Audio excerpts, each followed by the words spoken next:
Want to start this episode off by shouting out our sponsor, one of our sponsors for this episode, Mimo's Restaurant. We want to thank Mimo's for for sponsoring us. They're located in Reading, PA, family owned and operated since 1997. We all know about it. We've been eating it since our 4 years at Alvernia. So hey, go down to Mimo's and tell everybody that the Good Guys Rant sent you down there.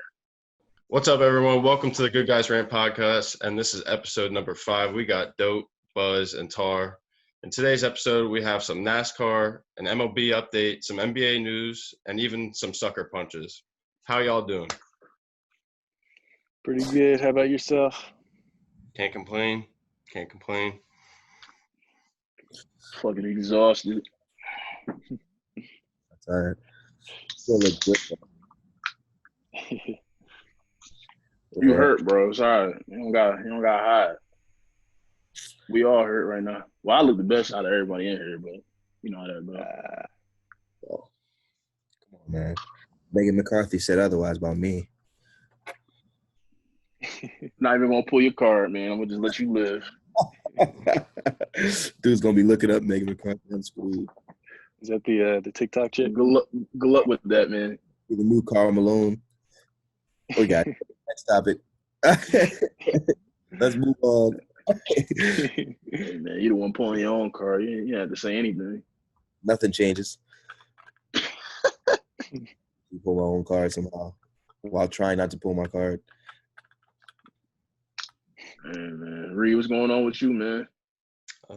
Same old, I was ready to go find a barber last week, but I'm just letting it rock a little bit. We're going green, or supposedly going green on Friday, so I'll see if I hit up, Supercuts. Shout out to my Supercuts in Shillington. You gotta go to Mito, bro. Yeah, Mito gets me right. I can't drop 50 on my hair. Mito charged me $50 for a beard touch up. That's why I still have a beard right now. That's wolfing. I said, nah. I was about to cut my own for a second. He gonna have to drop his prices when PA go green. He can't be finessing no more. Reed, that beard working, bro. That beard, the beard looking tough right now. Bro. Yeah, no. The plan is to continue to let the beard go out as long as possible, but I gotta get rid of this. Dang, beard. When the hoop leagues open back up, you'll be like Will Ferrell from that one movie.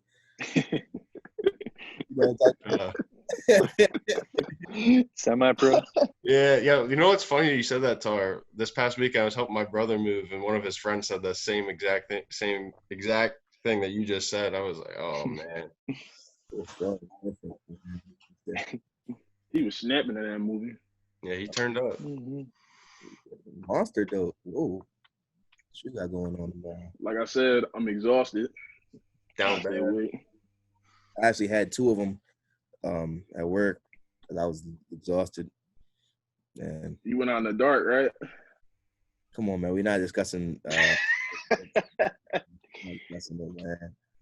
Fucking crazy, man. I almost died. Yeah, I'm scared of the dark. No, I feel you, bro. That dark no joke, bro. I watch too many fucking scary movies.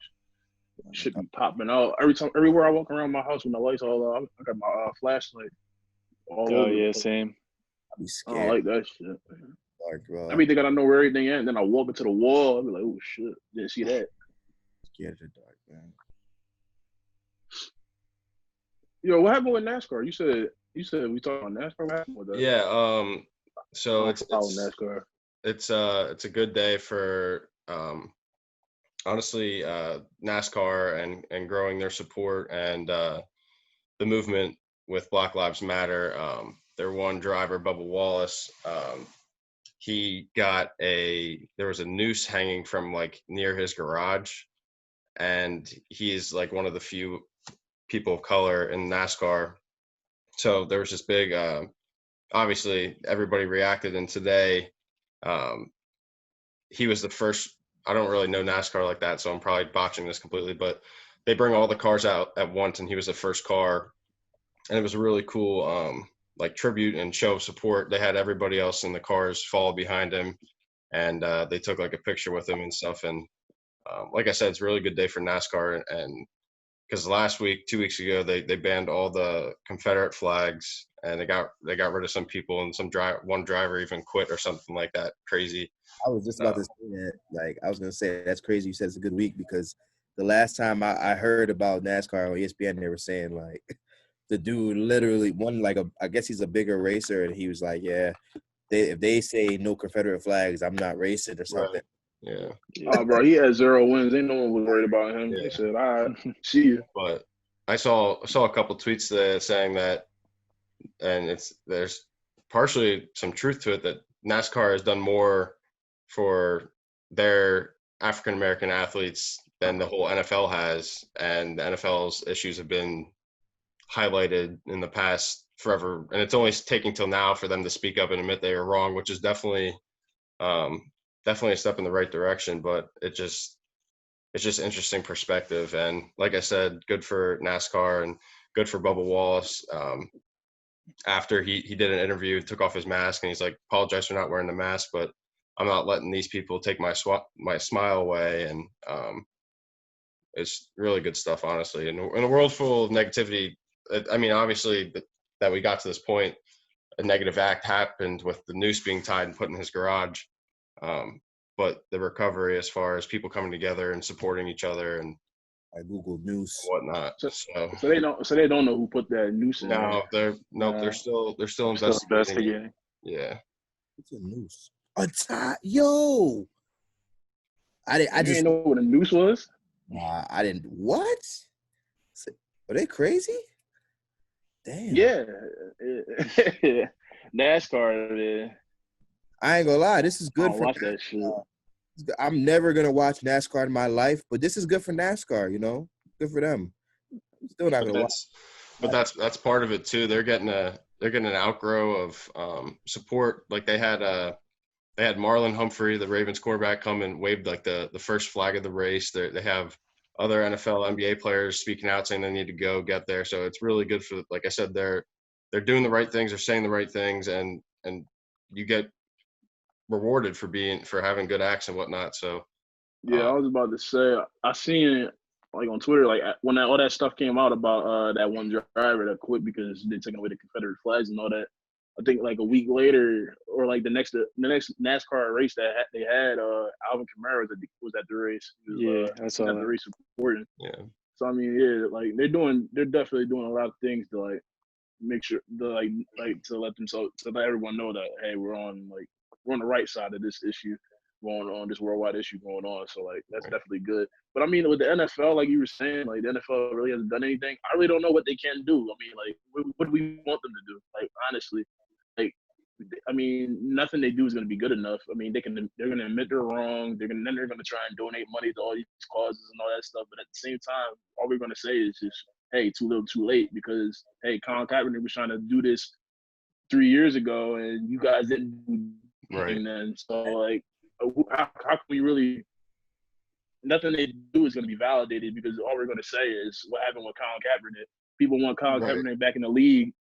But honestly, at this point, if he gets back in the league, I feel like it's just pity. At this point, I don't think he's. I mean, I definitely would want to see him play football again, but I mean, I don't know. At this point, I just think it'd be pity if anyone signs him. It's crazy that you say that, though, because when it comes to the NFL, damn, it happened again. Go read. No, I was gonna say, Joe. I think that's a comparison and the problem. I guess it's easier now with all the tensions going on. It's easier for us people to speak up because like that's the popular thing now as compared to years ago. So like you're right, but I think it's just interesting. Like NASCAR hasn't had like a huge issue like this before, so I think it's like benefit of the doubt. It's easier for us to praise NASCAR than it is NFL. But like you said, it is too little, too late. And they didn't speak up, use their platform. They weren't donating back then, and they weren't speaking out as much. They didn't have Roger Goodell making videos and saying this and whatnot. So I agree as far as that. But yeah, my thought came back. So that's what I was gonna say. How Dote said that if they apologize, they're gonna apologize and try to donate money and do all these gestures to try to make up for it. And everybody's gonna say too little, too late. I agree with that because like I feel like not just in football or NFL or NASCAR or anywhere, but just as a society in America, I feel as though whenever someone does something wrong in light, like in the real light, and they have a name and a platform, when they apologize, it's automatically thought of as insincere because like we're gonna automatically think, all right, the NFL is apologizing. And whether it's actually genuine or not, like people who lead the NFL really feel bad or not, we're gonna just assume like, they were just doing it because they don't want to lose money and fans, and they're just doing it because they kind of have to, not because they actually are really apologizing because they care about the situation. So they are screwed because it doesn't matter how sincere they could say, I'm so sorry, and send $1 billion to whoever. Give Kaepernick the starting job for the Browns or the Chiefs, to give him the best receivers in the league, and I don't know, rig a championship for him. It doesn't matter what they do. We're not going to think they're sincere about the situation. Like that's just how we operate. Like we're going to automatically think whatever they do, whatever they say is going to be insincere because there's a machine behind them that's making them do what they have to do. Yeah, definitely. You just look at it like with Kaepernick, like he's kneeling, everyone around the league's kneeling, but he still didn't have the support of the top people in the NFL. Commissioner never says shit about it. You got the president tweeting week after week talking about, we won't stand for NFL players kneeling, get these guys out of here. No one did anything about it. Like no one cared, just let them talk, and like no one actually really stood up. No one in the NFL said, hey, these are our players. We're going to let them voice their opinions. We stand behind them 100%. And then now with all this going on, the NFL players make a video, and then they're saying that as soon as Pat Mahomes got in the video, that's when Roger Goodell said, oh, damn, I got to say something now. Like, the face of the NFL's in the video talking about it. So, like, all this, like a video comes out with NFL players talking good, and then something else comes out saying that Roger Goodell wasn't even going to say anything about the video until the best player says something. So, like, they can't win. They won't win. It just with that point, like I was happy with the response, like what Goodell said, and saying that they weren't listening to the African American community and the NFL and everybody around at the time. Like I was feeling happy with what the response video said, but then that detail came out afterwards. It's like everything just feels fake at this point. It's like exactly. like you said, these are reports, but there's no reason not to believe it. It was like from Schefter or somebody high credited. It's like he only spoke up, like you said, because Mahomes got in. He's the face of the NFL right now, him and Lamar and a couple other guys. But it's like it shouldn't have to be that way at all. Like that doesn't matter that it's just him speaking up, and then you have to vocalize. It's kind of maddening. There's no way these kinds of details should even be coming out in the first place if everything is sincere. Like no one's bringing out any details about Adam Silver saying shit because someone so said something like LeBron said I can still do this, I can still play and protest and voice my opinions, so it's not really going to affect me. You don't hear anyone saying that, Adam Silver made the comment now because LeBron said something. It's never like that with the NBA. I deleted my social media, as you guys know. So LeBron did post that, like he did make a statement saying that he's like basically. No. I don't know if he didn't. I don't think him himself made like a public statement like on online or anything saying that like, yeah, this is where I stand like publicly. But I just know like off of just looking on social media, like they had like just something that he said. I mean, we don't know if that's exactly, but that's what they said he said. And still play and do my thing off the court as well. Yeah, I heard them talking about that on ESPN, that basically like when they're talking about the whole Kyrie Irving thing about how they want to sit out, and they kept comparing it like with LeBron's thought process of like they're saying LeBron is gonna want to go out there and play and still talk and do his due diligence. And I'm like, wait, so LeBron said he's playing and he's still gonna protest on and off the court while he can still play basketball. I was like, oh, I didn't know if he actually posted it or not. I was confused. No, I didn't post that. Yeah, I thought we just all going off of like what is assumed that he said. So like no one knows exactly. No, we really don't even know. We don't even know LeBron even said that. Bev said something like, assuming he said it. Bev said like, yeah, if LeBron plays, we all playing. But I didn't think LeBron made his. I mean, I think LeBron's gonna play. I ain't gonna lie. That's one of the reason I think LeBron's gonna play is solely because I think he wants to win a championship that bad, and like it's his best chance. But I still think that even if he was not gonna win a championship, he probably would still play. Like unless they were like he was on the Wizards right now and they were like 30 and 50, he probably would just go to Bronny's games. No offense. That's pretty funny. Like, and that's why I ask questions about like. I mean, I know Kyrie's definitely dead serious. Like when he's talking about what he's talking about, but would he still be saying the same thing in the Nets for like if KD was fully healthy, the Nets were in a really good position going into the playoffs, and he wasn't coming off surgery. So like I feel like I don't know, like all these things going for Kyrie, like it makes it a little bit easier for him to step up and say what he's saying, like out in public, because he doesn't have to worry about playing because he ain't playing anyway. Right. He's already said he ain't playing. So I don't know. This is what Tarlin and I talked about this like last week. We were just saying like I don't know if there is really a right answer because there are with what's going on. It's more important. Like life's more important right now than sports. But at the same time, if we can make this work and still address the issues while playing, because the NBA players' platforms, like top guys in the league, they have the biggest platforms in the world. And if they want to make something known, they will make it known. And them given TV time and interviews but like I said, it's obviously there. I don't know if there is a right answer. It's gonna be something they're gonna have to collectively agree upon. But like you guys said with Kyrie, it's like Kyrie is the VP or whatever of the Players Association, right?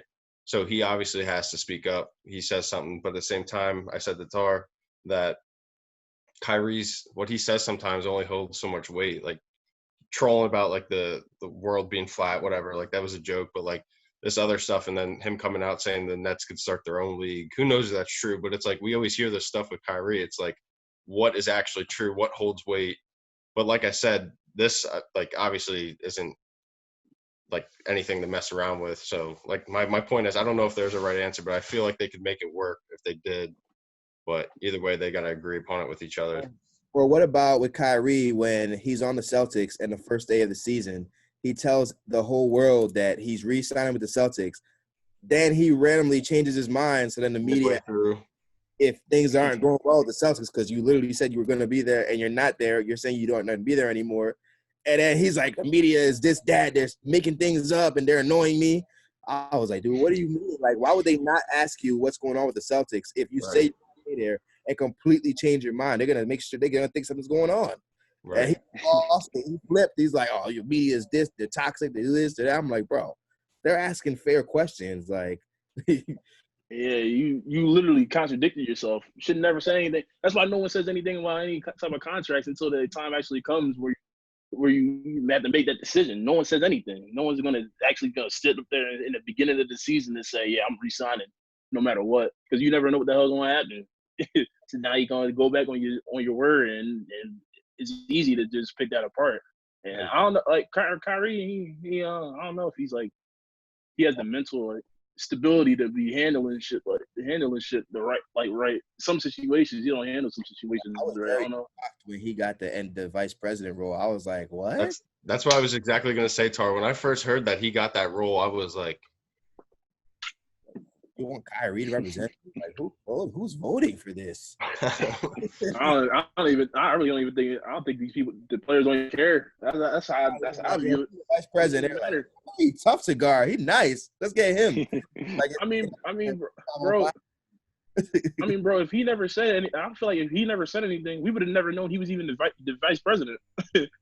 I did not know. I didn't even know he was the vice president until they said he was actually on the board. Like, he reports to Chris Paul. I'm like, I didn't know that. ESPN, when he had first gotten the gig, I remember ESPN made a big deal out of it because they were like, how the hell Kyrie, the vice president? Like, what does this mean?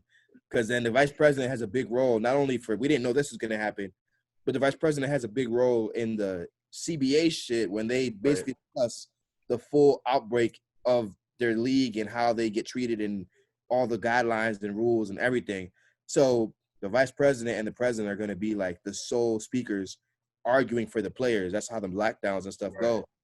So I'm surprised the players would be cool with having Kyrie handle like every player making millions in the balance. Like he could that's and they can lose See, money. that's what I was that's gonna why I'm say. glad. That Oh, it, go ahead. Go ahead. I was gonna say that like I'll give credit to Kyrie that a lot of the news coming out with there's a new like bargaining agreement in the next couple of years, and what they're saying is when Kyrie was introduced, like he's made like north of 150 million now in contracts and stuff. So like he has his money, and this is what he's reiterated, that we need to take care of the young guys and the guys who don't have the longest careers. So like I'll give him credit there. He is looking out on the interest. Like this is a separate topic, but he has been good as far as looking out for the players of the league and whatnot. But I'm with you guys. I don't know how the decisions work exactly. The power as being the VP, and I don't know. It's kind of crazy when you think about it, but Now, because there's 100% going to be a lockout too. Now, like with everything going on, everything that the NBA's disagreed on now, there's like definitely going to be a lockout when this comes up. Like, there's no way they're going to fully agree because they both sides are going to feel like they have so much leverage with everything that's going on because so much is messed up. Like, especially with the like way the that NBA, everything's going on, I know the players are going to try to use that, and it's going to be a mess. And the way the money situation is messed up because the league has been gone. I heard if the league doesn't resume, there's really going to be a lockout because like they're going to lose so much money. Like they're going to have to like they're going to try to house the players for the money. Like, yeah, I will say that the NBA owners have shown time and time again, and not just the owners but the league, as far as commissioner and the higher ups, that the NBA is in a better position than most of these other leagues, and that they actually hear their players, support them. They usually can get to an agreement. I mean, there's been a lockout before, obviously, but I feel like if there's a league that we can rely on as far as not butting heads like what the MLB's been doing the past 2 months, I think it's the NBA. but one thing I also say about the NBA, the same way the owners and stuff are so willing to listen and stuff, it's partially because they have to, because the NBA is the most player driven league because there's only 5 players, so every player has so much value, like they have to listen to the players. Like it's not like they have 50 guys so everybody's replaceable. Like NFL is like a farm system. You can just so many guys are part of the team. Like if a couple guys are messing up, you can just throw new guys in. Like the NBA is so player oriented, but I feel like the players know that they have so much power that they are they're going to be demanding more and more and more. They're going to demand, they don't play, they get the most money.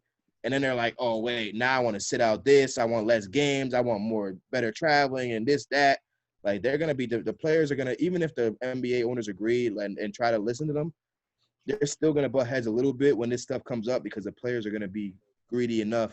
Not that they shouldn't be greedy, because it is them who is determining. Like we wouldn't be talking about the NBA if Kyrie couldn't put the ball in the basket and KD and LeBron. So they deserve it, but they are going to be on some I want this, I want that, I want this, I want that.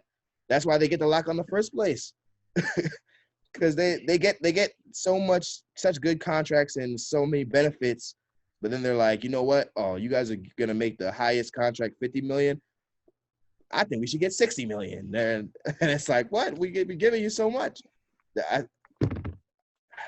It's kind of annoying to me. I think the players are getting a great situation right now compared to where it was before. Like they have so many more benefits than the players in the past.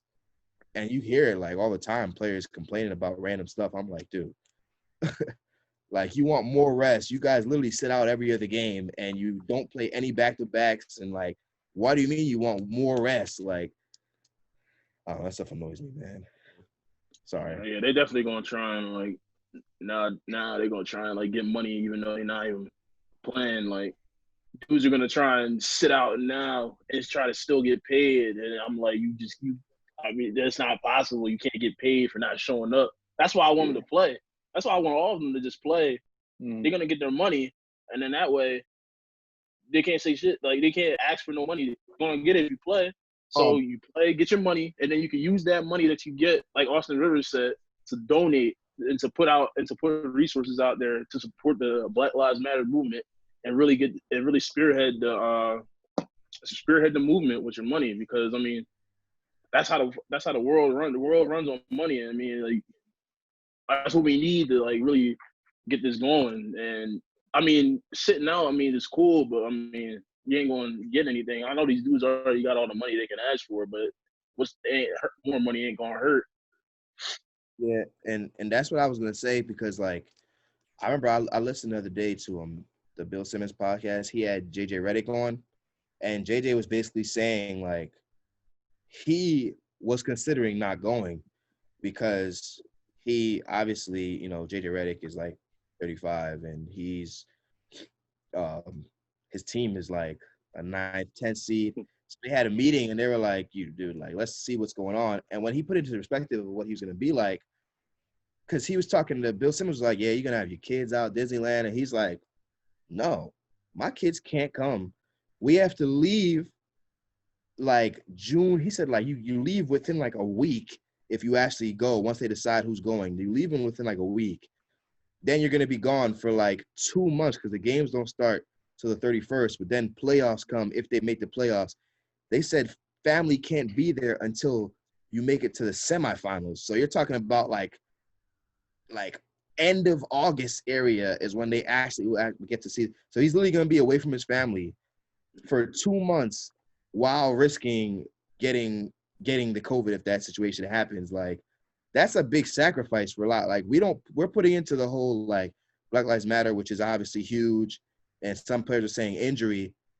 But dude, I mean, just the whole family aspect, dude. Like he's literally going to be like can't see them at all. And then on top of that, he's like, when they had the meeting with his team, he's like, yeah, some guys were considering not going. But then it's like when everybody's talking about the whole not going thing with Kyrie and everything, it's like, all right, like we're thinking of these big names like LeBron and KD and all these guys who are making $100 million without even the NBA, without their NBA contract being involved. But like he has like the Etuan Moores who was talking in the Solomon Hills and the some rookies, guys like that, the Nicolo Melli, these guys who are like end of the bench, like role players who are making $1 million, $2 million a year. If they don't come, they have no money to provide. Like it's not just the Kyries who are making $50 million on all these sponsors and contracts. They're like, all right, Kyrie, if you don't want to come play basketball, fine, you're filthy rich. But what about the, Garrett Temple on your team who might be making, $1 million for the total season. So every game check, he already probably lost 400,000. Now he doesn't play the rest of the season. He might not have made shit this year. Like, what about those guys? Like, that's why JJ Redick was like, all right, like, I don't know if this is best for me to play, but my team, like, as a whole, it's more than just him and Zion. You talk about the Pelicans, you're like, all right, Zion might not play, that'd be big, or Drew Holiday, but like, they're like, the NBA, besides the top 100 players, the rest of these guys aren't making like enough to just be like, all right, I'm just gonna sit out for Black Lives Matter and like not get my money. Like they need their money. So like Kyrie, I understand what you're coming from, and like if he wants to not play, sure, but like the majority of these players, this money isn't just like, all right, like I could lose a couple million. This is like they need their money because you already lost so much. That's where I was gonna go. Like JJ Redick put a different perspective on it of like, it's not as simple as Black Lives Matter. Like the rest of the world can't sit out Black Lives Matter. Like, though you can't just your parents can't just sit at home and not go to work for Black Lives Matter because they're protesting and stuff. Like they need their money to take care of your family. And like some players in the NBA are also in that boat because a lot of NBA players, the average like career is like what 4 years, 5 years. Like yeah, we think of these big names who played 15 years, but there are so many players who play 2-3 years out of the league. So like in those 2-3 years, you might make $1 million or $2 million. Like now, what are you talking about? They just sit out the season, like they're not gonna get paid. I thought Woj said that. I thought he tweeted out like a couple weeks ago when they were finalizing the plan that players could take their family with them. Was JJ just saying he wasn't going to take his no matter what, or was he saying he wasn't allowed? The plan they have, the families can't come to Orlando until the semifinals. So if you make the semifinals when it's just 8 teams left, you can have your family there. But until you're another question. Semifinals, no family is allowed. So you're not going to – Bronny and them aren't going to be in Orlando. Well, Brown might be able to pull some strings. But technically, Bronny and them can't be in Orlando until, like, they beat the Grizzlies or something in the first round. Then they can come see them. There's going to be less people. So they're trying to keep it as limited as possible. So when the Suns and all these teams leave after the first round, now you have 8 teams left. Bring your family because we don't have as much risk. If they have 22 so like when you family, like it's like and workers, it's like thousands and thousands and thousands of people. It's not gonna be it's gonna be too much. So when these teams get eliminated, are they allowed to leave? I never actually saw if that's true. All right. That's why did you see the housing alignment that they did? Yeah, they put the Sixers with like the lower seeds and whatnot. So like the lower seeds are all going to be with the lower seeds, and the middle seeds are going to be with the middle seeds. The high seeds are going to be like with the high seeds. So like that's actually pretty smart when you think about it. Like statistically wise, which team's going to go home at what time? So you're going to put the lower guys with the lower guys, and like the guys fighting for the eight spot. Like most of those teams aren't going to make it, obviously. So they're just putting them together, and then as soon as you lose, you're out. JJ was talking about that. So what? Then they're gonna move out. They're gonna like. So then they're gonna like spread it out as the teams get eliminated, or are they just gonna stay in the same? I would think they would just probably stay in the same, but maybe not. If family's coming, they might have to space out. Like once they cleanse the area of which the teams were staying at before, that would actually kind of make more sense if they could bring their family then later, and spread out. They actually spoke about that too. Apparently, another reason they did that was because every single hotel that they're staying at, those 3, like the best teams are also going to be in the hotel they're in is supposed to be the best, basically, living environment too. So like the worst teams, they're not going to be in bad living environments, but it's not going to be the same as where the Lakers are staying. Like the Pelicans are going to be they're not going to be where we might stay if we had to get a hotel, but they're not going to be in where you would expect Lonzo Ball to be at for a hotel. But then, like for example, they're saying that the hotels that the Pelicans are going to be at, what you call it, like these are all great places, but like for example, his technically is supposed to be like for Disney, it would be the closest to. It's usually the best hotel because it's the closest to the actual Disney World, like stuff that they, what they have at Disney World, whatever BS they do. And there also is like some big, huge pools inside and stuff like that. But they're saying for this time, first of all, there's no advantage of it being near the actual events because all that stuff's closed. And then the pool's not be able to be used. Everything's not gonna be able to be used. So it's gonna be like they just in their rooms and just get some food in and go back to their rooms. Like there's nothing else to do. Literally, sound like winter break at Albernia. It's like literally like, the only thing that's gonna be open is the room and like dining. They said they're gonna have game lounges with like 2K and ping pong. Yeah. And they said they can play cards, but each player is going to be issued their own pack of cards. Like, how do you play cards like that? How do you play with other people? Yeah, if you shuffle a deck, like that's the deck you're playing. I don't know. Yeah, I don't know. I guess they're gonna be playing blackjack with their own decks. Yeah, I guess. But they're bringing 2K, so they're allowed to play 2K in each place. And they said other players. They got to bring their own controllers.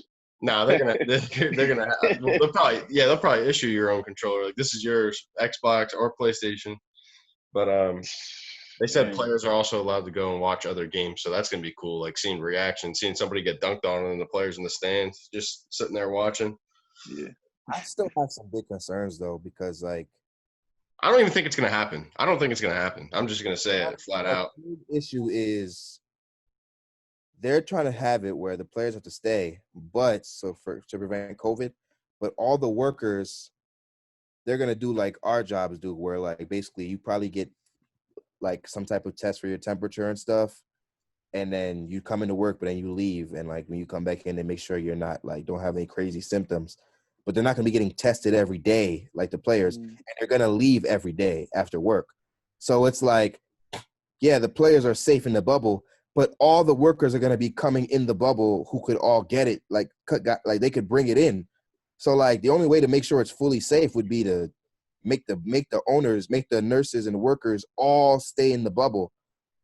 But like they'd have to pay them way more for that, and these people would have to be away from their family for months, and they're not accustomed to that like NBA players are. So like that's a big issue. Like you can't have these people like just like a chef just fucking, yeah, I'm out. See you guys later. He go some random Jabablu just coughs in his face at Giant, and then he comes back with COVID, and he goes. They're like, locking it down 100%. They're locking. That's why the employees, they're only keeping like several hundred, and they're keeping them in the same in an own hotel. They're not allowed to leave the resort either. They literally said they can leave, right as of right now in the rules.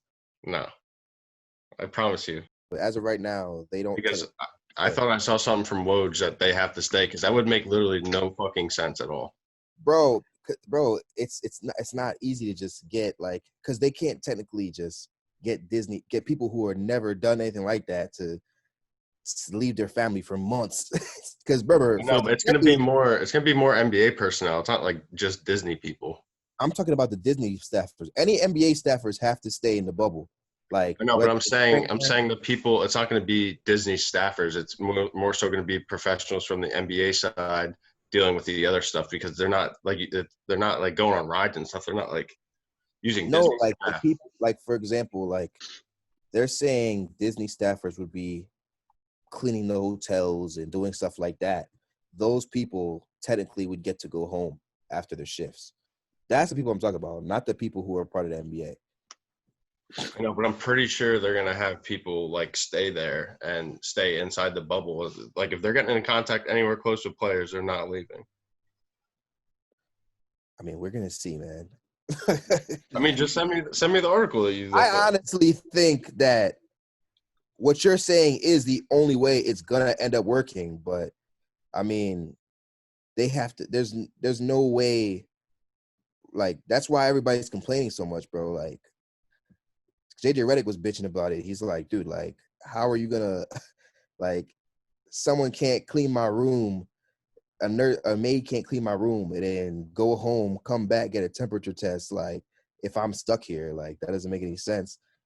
So they're trying to get it done where they literally make them stay, but the Stafford, like, you can't just make people who never did anything like this stay. Like, NBA players, no offense, their job requires them to just leave their family, and they willingly do it. And all power to them. I would too if I was an NBA hooper. Like, I fucking see you later, Jamal.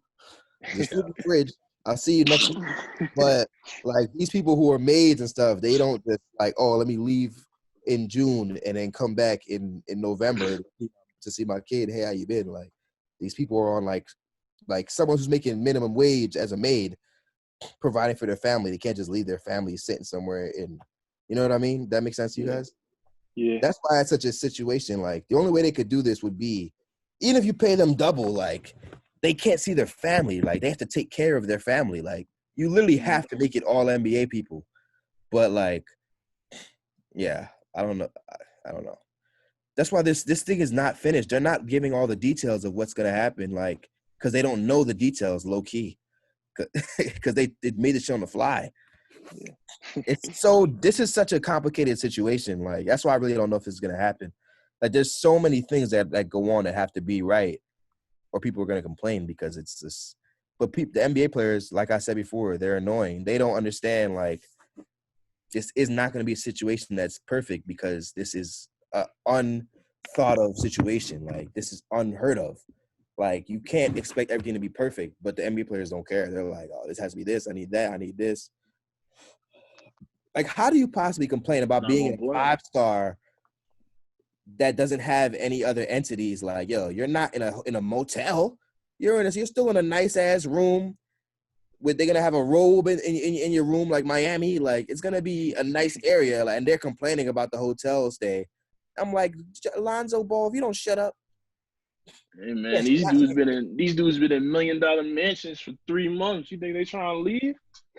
All right, so then you're getting paid millions to do this. So don't act like, oh, I was growing up in the struggle and all this stuff, and now you're complaining about having to stay in a 5-star hotel that doesn't have all of its things open to you. Like you're still gonna have a lounge, good food. They're not gonna give them rotten eggs. They're gonna give them probably some steak or whatever. At least some. They'll give McDonald's.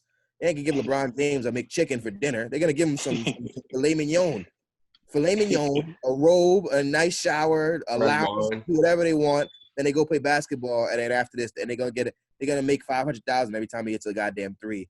And these guys complain about living situations.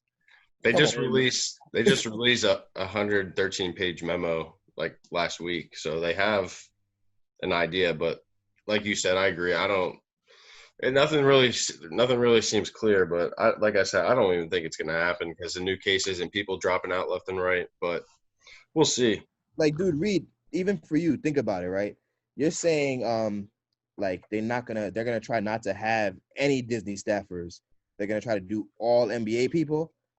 And if they do that, bro, there's this myth that all NBA people, anybody involved with NBA, makes like a ton of money. It's not true. An NBA trainer, like the main trainer, makes like six figures sometimes, but like the people who work behind him, who would have to be there too, they make like 5-figure money. How can you ask that person to stay in a bubble for months away from their family? Like, how does that work? NBA chefs, all these people, they're not used to being with the team for months on the road in one area. Like they usually are still, at home for like at least half their time. Like they don't just stay on the road for months in a row like the players do. So like to ask anybody besides the coaches and players to do this is like a little crazy. Like if I make $50,000 for the Kings, and you ask me to just up and leave my 3 kids and just go to freaking Orlando for 4 months, like my kids start school, they have this, they have that. Like I can't just leave them. Like how can you do that? I don't know, man. Yeah, they're gonna have to talk this shit out. They've been talking it out every day. We're gonna see what happens. I mean, I want to play, but if yeah, me too. Where it can't happen, and I mean, it just can't happen, and they're just gonna lose a shit ton of money. But it is what it is. Bro, I honestly think it would have been easier if they let the teams that, let's say, come to 16 and let the teams that were in the playoffs just do travel to each other's facilities, like private jet. Teams have private jets. The private jets travel to each other's facilities and play completely closed like games rather than have everybody bunched together and like you need all these workers to help out. Like let the Lakers play the Bucks, have the Bucks get on their private jet with only necessary people, test everybody, and then they go to the LA stadium and they play the Lakers with absolutely no one there, and that's the game. Like, and just keep it as limited as possible rather than have thousands of people stuck in Orlando where you need chefs and trainers and this and that, maids. Like, that's my opinion. I don't know why they should have just stopped bringing all the extra teams and just went straight into the playoffs, because I don't give a damn. These teams that aren't even in the playoffs now, I don't think they – I mean, obviously the season got cut short, but, I mean, come on. They only had like 20 games left. Like, they could have made it, but like, all right, you had. Yeah, that's what I'm saying. Like, you had ample opportunity to put yourself in the playoffs. And if you I get what you're saying, but I don't know how you tell a franchise. Like, there's no way they'd accept that, and like all the owners got to agree on it. That's it. I mean, they made the teams. They made the teams that literally had no chance. It's not like any team out of the playoffs is like a game back where it was like, yo, they were ahead. Like the Pelicans, not like they were ahead of the Grizzlies and they lost like a game. And now they're like a half game back and the season's ended and you're going to tell them you can't make the playoffs. They're 4 games back. Like, that's legitimate in the NBA. Like, they have to win 4 games while the Grizzlies lose 4 games for them to be tied. Like, that's a lot. I know. I'm just saying everyone had at least like 16 games left. And I just don't know how you tell a team, like, sorry, if that's their goal, I just don't know how you make them understand it. Like, they're not going to understand. There is no way they're going to understand it. I mean, no one expected COVID to happen. Right, so, I mean, it is what it is at this point. 16 games left, Reed. So that means the Grizzlies would have had, for the Pelicans to pass the Grizzlies, right? They would have had to go like 12-4-ish while the Grizzlies were like fucking 4-12 or something like that. For them to have a legitimate shot to pass them, that's a lot. That's a big if. If they lose 2 in a row, now you're talking about 14 games left to do that, to cover that ground. And it's like, I mean, that's what I'm saying. It's like, it's tough, man. I mean, like, yeah, you could have, I understand you have a shot, but like, what is the percentage that you really have with 16 games left of really passing this team? That, I mean, it's not that high. If you don't have kind of like I mean, crazier things have happened. Like, they happen all the time. But I'm just saying, I don't see how that would have ever worked. I agree with you guys that they don't have a shot really. But I'm just saying, like, owners-wise, they always usually have each other's back, and that one got voted. They have a shot now because they're saying if you're within 3.5 games, you're in the. That's what I'm saying though. Like, I don't understand that. So 16 games left. That's what I was saying the last pod. 16 games left. Now you're telling the Grizzlies, all right, these guys are going to play 8 games. If they get within a half game more, where they're 3.5 games back from you, with 8 games left, 3.5 games back, they have to play you in a play-in tournament to beat you, and then they can make the playoffs over you. How unfair is that? Like, bro, the Pelicans with 8 games left are 3.5 games back. They have a shot of catching him. They have to go 8-0, and the Grizzlies have to lose every game to catch him. That's absurd. They shouldn't have deserved that chance. I don't understand it either, because like in my head, you would think that they would want to get this like done as quickly as possible, like get these games, like get the season over with at least, like so you can at least make plans to move on to the next season. So I don't understand why you would invite teams that weren't in the playoffs in the first place to Orlando. Then if they made it within a certain amount of games, they play in a play-in tournament. That's just adding on more games, and these people are going to be staying longer than they even need to. They didn't make the playoffs. Stay home. Trying to get playing. Like all the NBA players who were talking before this about like how it would work, like LeBron, everybody, they were all like, yeah, like you can't expect us to just jump right into the playoff mode. Like they need play each other. They need games to warm up. That's why they have that whole 8 games. They threw some bad teams in there to give them a shot to make the playoffs. Yeah, that's what I'm saying though. And they think everybody's gonna be happy if you throw these bad teams in there who still have a shot to make the playoffs technically. So then now the Lakers and teams, they can play these teams to warm up, and then they play, and then whoever makes the playoffs, they're happy. And then now everybody else is warmed up, so they're ready for the playoffs. I don't understand that. They could have just, if they really wanted to do 8 games, they could have just had all the 16 playoff teams play each other. The games don't count. Just play them. Whatever happens, happens. You all warmed up, go to playoffs. I agree, but Reed said they wanted it to kill 2 birds with 1 stone. You know, you had the playoff people who were like fringe playoff teams trying to make it. They were going to complain if they didn't get a shot to make it, and then you have the other teams who are firmly in the playoffs, but they don't want to just go into the playoffs right away.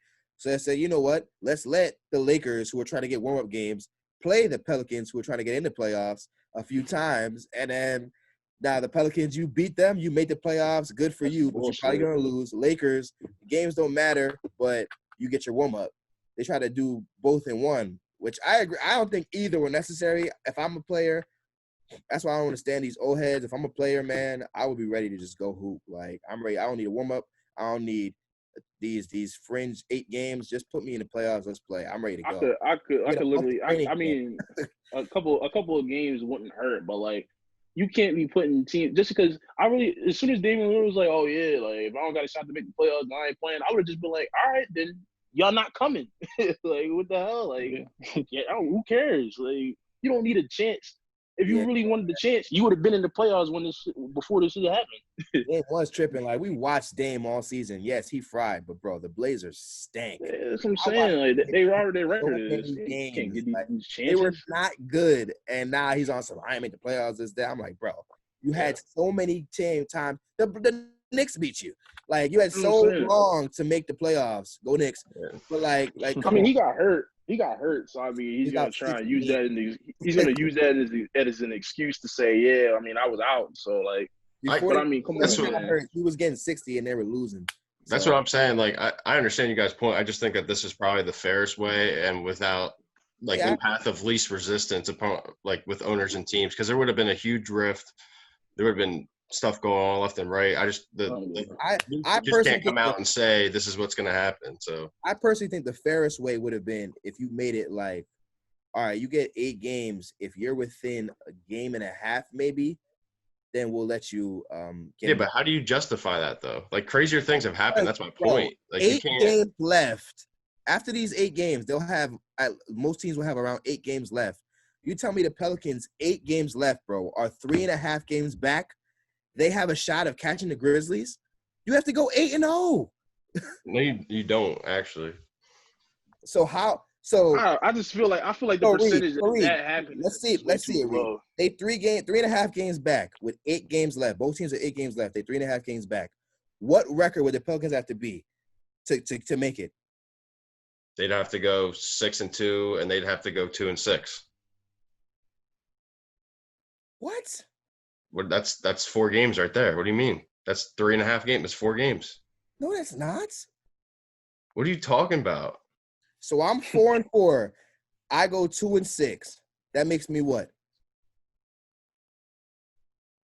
If you're 4-4, you go 2-6. That means you 6-10. So if someone else is what do they have to be? No, that wouldn't work because that would be. I'm right. That's what I'm saying. That's how games behind works. That's how games behind works. It's not 2-6. No, if they go 2-6, 6-2, that's 3 games. It's not 4 games. So they would still be a half game back. What? Almost positive. The difference is 4. What are you talking about, bro? I'm right. I'm right. The difference is 4. Yeah, 2-6, 6-2. The difference is 4, isn't it? Yeah, if they're 3.5 back. That's what would have to happen for the Pelicans to go half a game above the Grizzlies. Yeah. I don't think so. I'm telling you, that's what it is. I mean, you cannot think so. I'm telling you, that's the math behind it. Yeah, I'm gonna have to look at the standings now. Y'all got me thinking.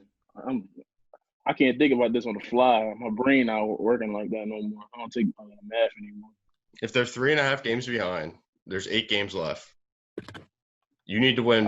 You need to win 4 more games than the team in front of you to be able to jump 3.5 games. That gets you at 0.5. 8 games. Yes.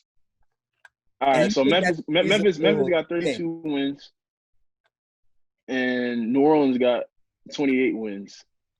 They're 3.5 games back right now. I'm pretty sure, or 4. Yes, games. they're Memphis is 18 games behind the Lakers. Pelicans are 21.5 games behind the Lakers, so they're 3.5 difference. So you tell me, after this is over, they have 8 games left. You think it's feasible if they still 3.5 games back that they deserve a shot to still make the playoffs with 8 games left? That's fair for the Grizzlies that are 3.5 games ahead of them. All right, I'm 3.5 games ahead of these guys with just 8 games left. Let's give them a playing game to beat me, even though the likelihood we would have to completely malfunction for them to have a shot to beat us. They'd have to malfunction, and the Pelicans would have to go on fire. All I'm saying is a 2-6 span versus 6-2 span is not the craziest thing I've heard. And then if that's the case, they only have to beat them once in the play-in tournament. That's it. So how is that fair for the Grizzlies though? I don't understand, bro. Fair for the Grizzlies? They already have the upper hand. As if you're saying the same thing for the Pelicans, the Grizzlies could have not been the 8 seed the whole time. They could have been better this season, got to the 7.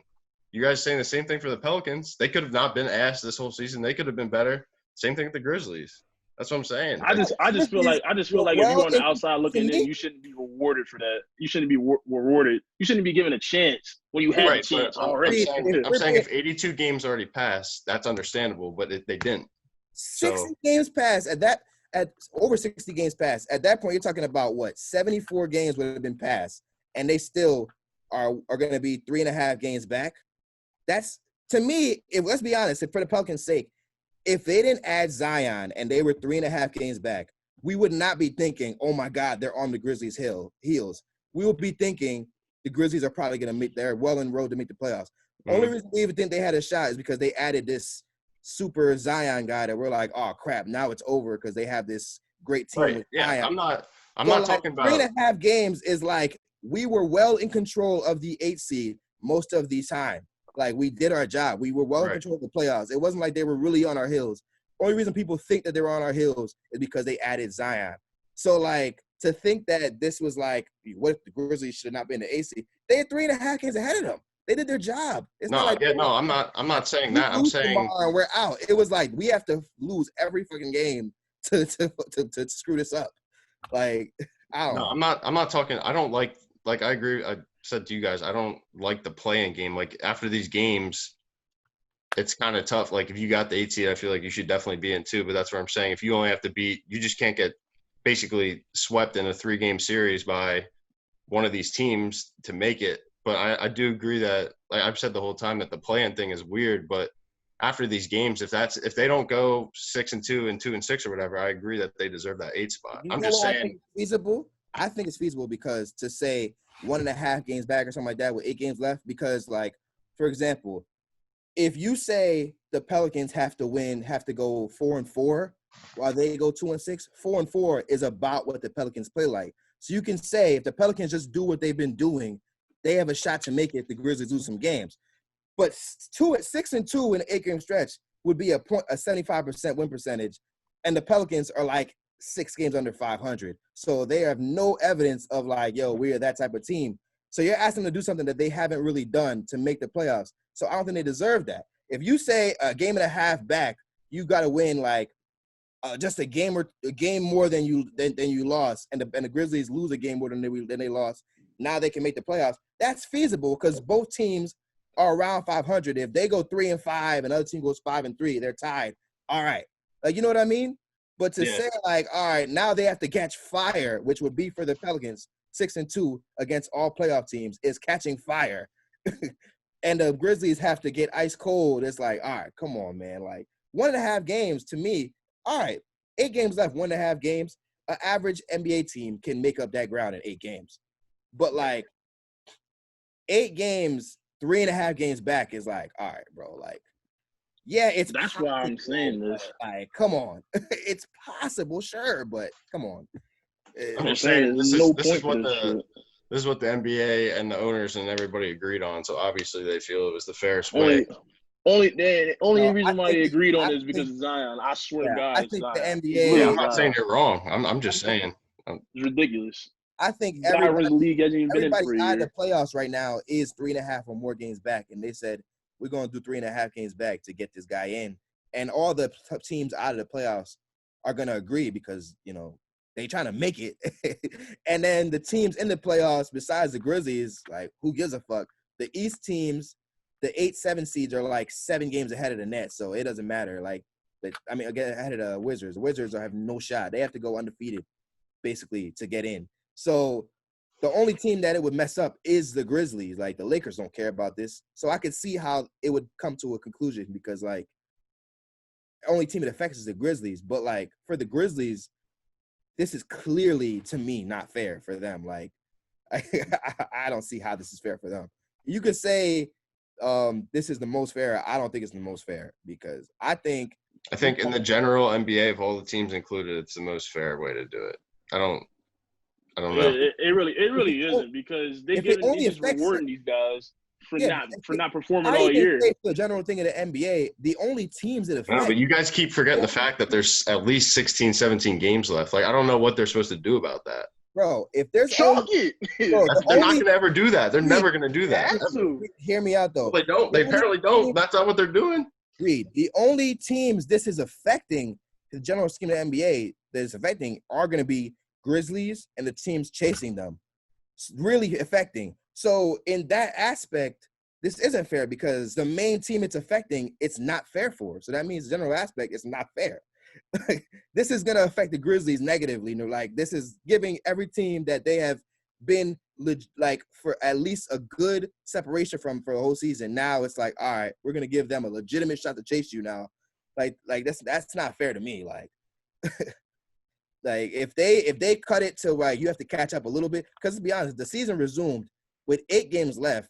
The likelihood would have been by 8 games left, the Pelicans and Blazers would have had to make a little bit more like cut the distance a little bit. They would, if let's say 3.5 games back right now, 8 games later, if the Grizzlies were still 3.5 games ahead, it would have been like, all right, this race is basically over. Like we would have only thought there was a chance for them to get caught if they won a couple more games by now. Like if it was a 2-game difference, it'd be like, all right, they still have a shot.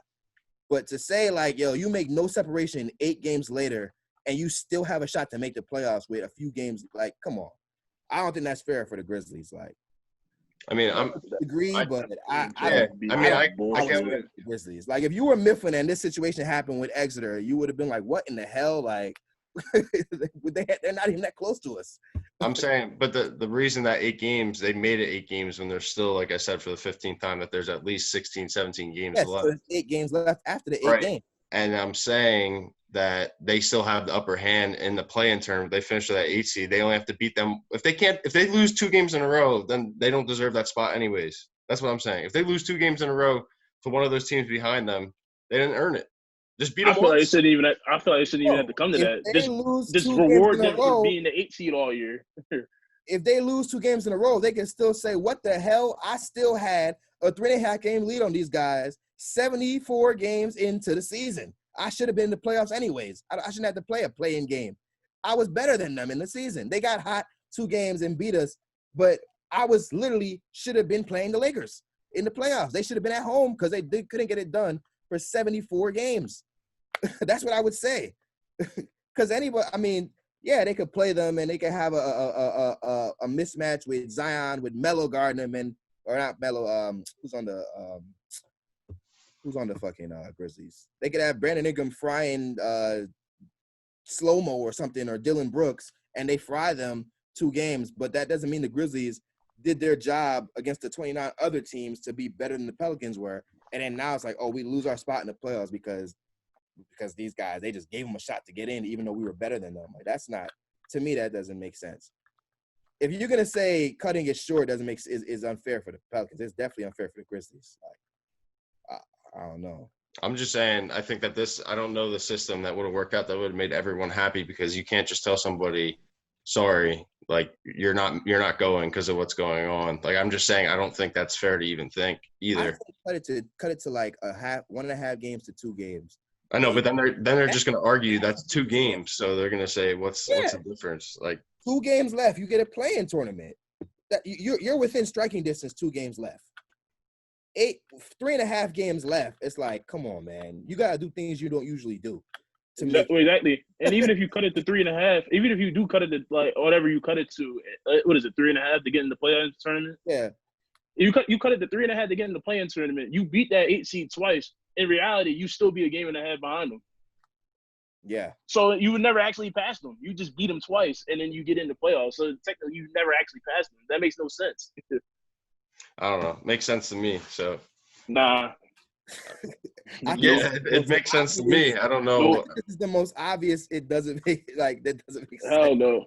You telling me if the Pelicans finished finished 3.5 games behind the Grizzlies, and then they beat the Grizzlies twice, and in the reality they still behind them, but they get in the playoffs. That makes sense.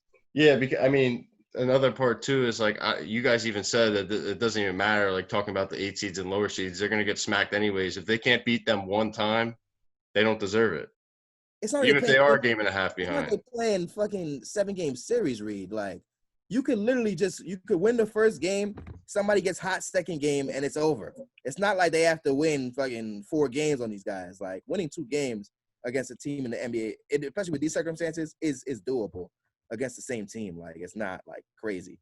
There's no. I just feel like with everything going on, they should have tried to just cut this and make it as quick as possible. Just put the 8 teams that are in the playoffs on each side. Just start the fucking playoffs. If you want to play some warm-up games to get everybody warmed up, all right, they don't count. Just play a couple of them and then start. 3.5 games back with 8 games left. That is what? Oh man, I know, but I'm saying it's really 3.5 games with 16 plus games. That's where I keep saying that it's not. There's 16 games left right now. You play 8 games and you're still 3.5 games left. That means you have only, if they played a full season, you only have 8 I games know, but left. I'm saying before that. No, like they're saying after the 8 games, they will, if you're 3.5 games back. So let's say 66 games are played. There's 82 games in a season, Reed. You play 8 games, you have 74 games left of an 82-game season. Right, I hear what you're saying. I'm saying on the premise before that. I understand what you're saying. Back. So it's not 16 games left then, Reed. No, I'm saying, but we're just eliminating 8 games though. We're saying hypothetically. Reed, what me and Dude are saying is Bro, I understand what you're saying. We just disagree. That's all. We just disagree. I get what you're saying. Like, I'm just saying I don't know how you make it another way that is fair for the teams that are close. Like he's saying, Cut them the fuck out. Yeah, That's that's how you not make it. fair. That's Who not fair. cares? It ain't No, he fair to literally put him in didn't there. understand what I said. Like, it's cool.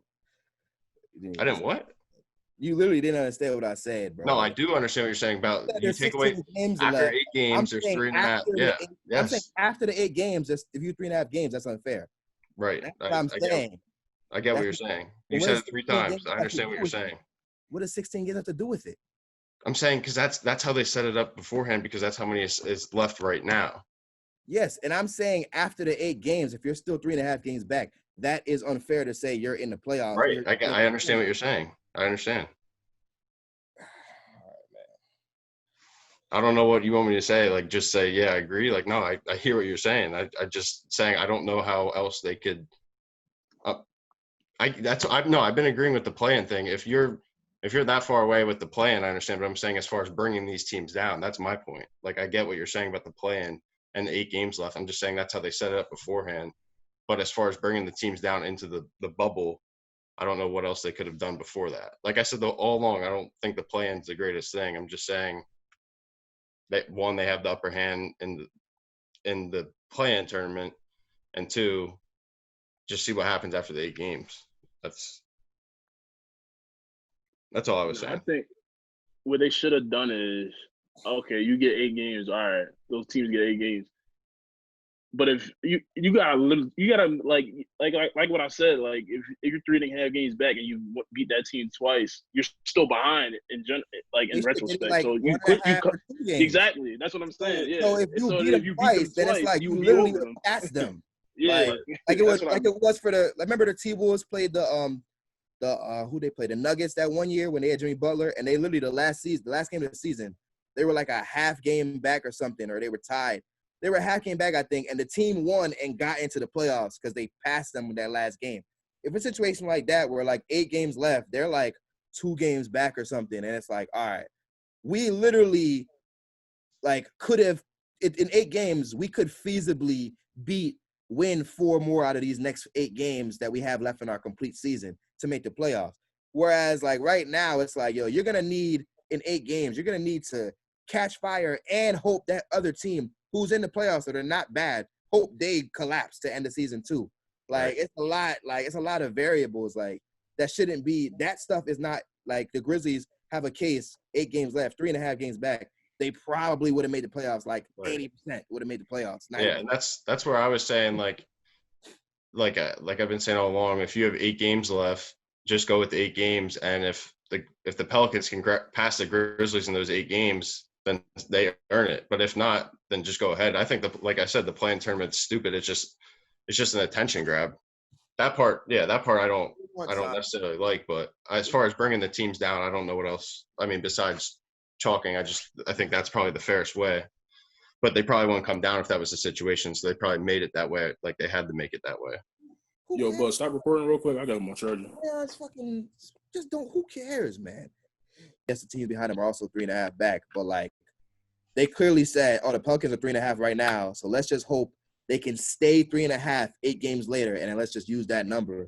But like 3.5, like if they were really thinking they shouldn't, for the play-in, like all right, let's just make it 3.5. I mean, it doesn't make sense. They should have made it that a team had to at least create some like play a little bit better than the Grizzlies. Right now, the Pelicans play the same way as the Grizzlies and win the amount of games. They both go 4-4. They're in the playoffs when they didn't really do anything to get closer to the Grizzlies.